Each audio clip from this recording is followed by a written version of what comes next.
Hey YouTubers, it's Ash from badashfitness.com. That's www.badashfitness.com. I want to share my story with you guys today and let you know how I got on this path, this journey, and how I've come this far. But before I do that, I want to tell you a little bit about myself, my current self. Currently, I'm a Beachbody coach. I have been a Beachbody coach for 6 months. Before I became Beachbody coach, I was working on my NASM, which is National Academy of Sports Medicine, personal trainer certification. Lost everything out of my brain for some second or something.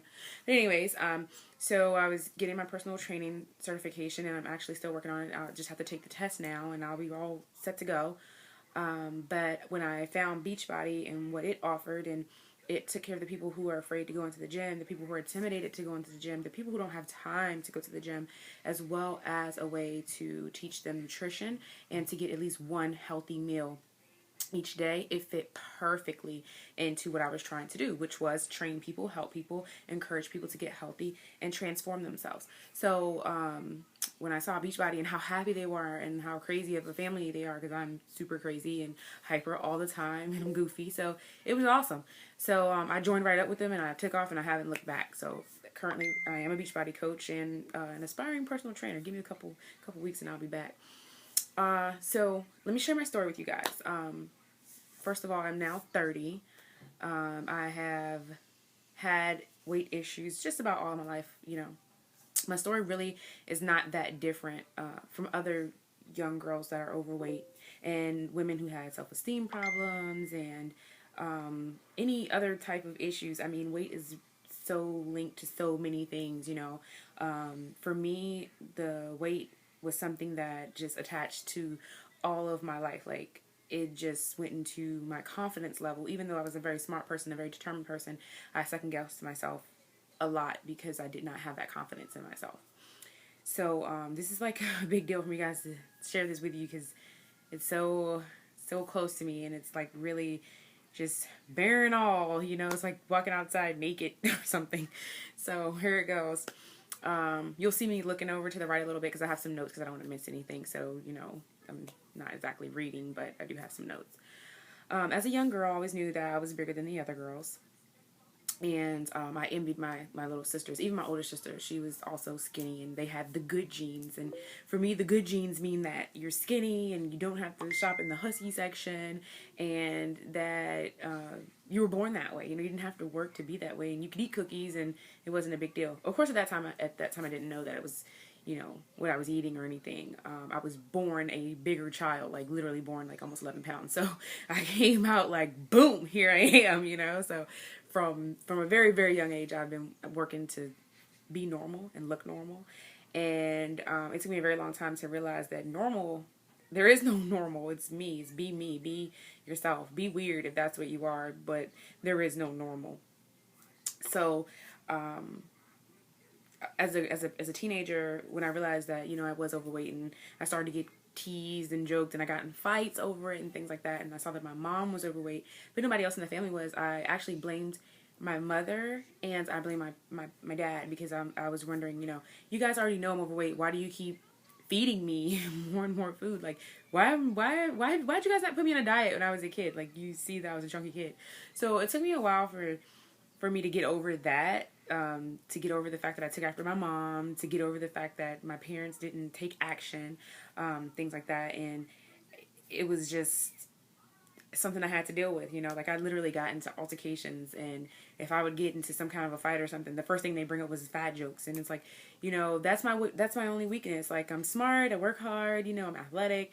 My only weakness is I'm fat, and people could see that you can't really hide that. So, and as I got older, I viewed it like my appearance was my weakness, and so I made a vow to fix it. Before I decided to fix it, I tried to do everything else to like play up my good stuff. So like, I wanted to be the smartest kid, I wanted to be the strongest kid or the strongest girl, or I wanted to be the coolest girl. I had all these guy friends and stuff I hung around, and I was just cool with everybody. I was a really popular person, actually. I had a lot of friends, well, people that knew me and that liked me. I was a very likable person, but because of my appearance, I try to enhance those things, and maybe nobody would notice that I was overweight. So it was like I wasn't ugly or anything, you know. I mean, I had these freckles that I hated. I wish I could cover it up with some freaking foundation, which I love them now. But other than that, you know, that was just a real big deal for me. So as a kid, like even at 12 years old, I saved up money to get like Dexatrin pills and what was that other one? It was like these chocolate chewable nasty things or something, I don't know. And I did like those 48-hour juice Hollywood diets, and I mean, I spent a lot of money on weight loss stuff. Like they say the weight loss industry is a $1 billion industry. Well, you better believe I put my share in it. Even as a 12 and 13-year-old, I spent that money and I saved up because it was the most thing I wanted. That is what I wanted, was to be skinny. There was nothing else I wanted more than that, than to be skinny. So, you know, and since I was a hard worker, I would work and pay $50, order stuff off the TV that I saw, you know, those infomercials, you know, at 3 o'clock in the freaking morning for the miracle pill, and you don't have to do anything but take this, you know. When I was I think I was a junior in high school when I learned the phrase "fake it until you make it," and no one knew, you know, how down I was about my weight. Like nobody noticed it because I was so happy all the time and I got along with everybody and I was always smiling and stuff like that. But it's because I faked it until I made it. You know, I pretended like it didn't bother me, because as long as it didn't bother me, then no one else could hurt me with it. So, you know, I just acted as though it was whatever. And if you said something about it, you might get punched in the face. You know, I might have had to take you out, but you know, whatever. It was, I just faked it. I got in touch with my cousin who was a personal trainer, and he taught me how to lose weight the real way, the right way, the healthy way. He taught me how to diet. He taught me how to work out, how to lift weights. That's when I actually learned to lift weights, and I've loved it ever since. And it was like I got back and I had lost this weight or whatever, and I felt great that I lost the weight, but for whatever reason, I just feel like I didn't measure up, you know, to what I thought that was supposed to be cool, what was pretty, and what everybody liked. That fake it till you make it thing, you would not believe how long that actually worked. No one knew that I was totally faking it, which is, I guess, the point. So, even though I had lost weight, I still hadn't fixed myself. I guess I hadn't fix what was wrong with me, because even if you're overweight, I think you should still be happy with yourself. I mean, yeah, you might have some things you want to fix and you want to change, but I think that you should still love yourself. And I didn't know that I didn't love myself because I hated myself for so long for my weight. I didn't learn to love me for me. I ended up in relationships where, you know, whatever relationship I was in, the guy would tell me, you know, how beautiful I am and how smart I am and all this kind of stuff. And it was like I was getting my confidence and reassurance from another person, and I shouldn't have done that. It should have come from me. And that person also helped me to gain weight. You know, after I had already lost weight, he actually helped me to gain weight. He created a falsehood of, you know, how perfect I was. And it wasn't until we went on vacation, I saw this picture of myself, and I came back and I was sunburnt. Okay, this is crazy. I was sunburnt, and I had on this this silver shimmery dress. I looked like that freaking Kool-Aid man. Okay, I'm talking about the Kool-Aid man wrapped in tinfoil, because I was sunburned and on this silver dress. It was a mess. And I saw that picture and I was like, oh hell no. I'm getting off this plane tomorrow and I'm going to find me a diet plan. I'm going to find me something to get control of my life again. And so my self-esteem, my low self-esteem, it kind of resurfaced. I had hid it for a long time, but it came back. And I came to the realization that I have to take care of myself from the inside out, not just how I look on the outside, but from the inside out. And I can't expect that kind of confidence from anybody. Like, nobody can give it to me. I had to get it myself. So I held up to my word. Like, I got off that plane and I found a plan. I started running. I started my own running groups. And I mean, I just wanted it really bad. And I wanted to help other people, because gaining control of my weight was so much more than just losing weight and looking good, which is shocking. I know everybody thinks they lose weight. It's like, oh, I look good. I'm great. My life is solved. Everything is awesome. That's not the case. It was literally like I lost weight, but it gave me the confidence, because I actually stuck with it this time. It gave me the confidence to do other things. Like I went back to school. I changed jobs. I mean, I did all these things that I never thought that I could do before, and I did it, and I killed that shit. Like, I killed it. Like, you know, excuse my language, but I did. Like, murdered it. And ever since then, like, that confidence, that esteem, the belief and the faith I have in myself, no one can take it from me. I don't care if I weigh 361 pounds. No one can take it from me. And the fact that I've done it already, I know that I could do it again if I ever had to.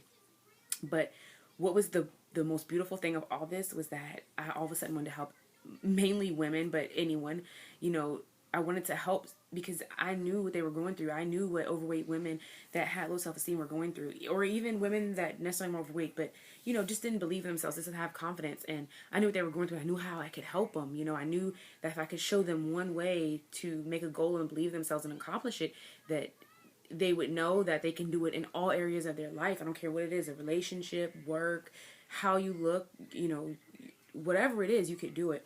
And once I learned that, I started running 5Ks, and I ran a marathon, and I led a running club, and I started doing boot camp classes, and I became a Zumba instructor and started teaching Zumba classes. And the next thing, I just wanted to empower women. I wanted to empower anybody who would listen, anybody who would allow me. I did, you know. And what's awesome about it is no matter how much I weigh, you can't take my personality from me. You can't take my heart from me or my brains. And now all I want to do is pay it forward. I want to empower others to believe in themselves, and so that they will know their self-worth. Their self-worth. Every human being needs to know their self-worth. After listening to this, you may think that this only applies to women, but it's not the case. Like, I coach men too. Actually, I train like a beast, okay? I lift heavy weights. I run fast. I train like an animal. As a matter of fact, my workouts are called Ash Smash, and there are a lot of guys who can't make it through my workouts. So don't think I just train women. I train guys too. However, I do have a special place in my heart for empowering other women.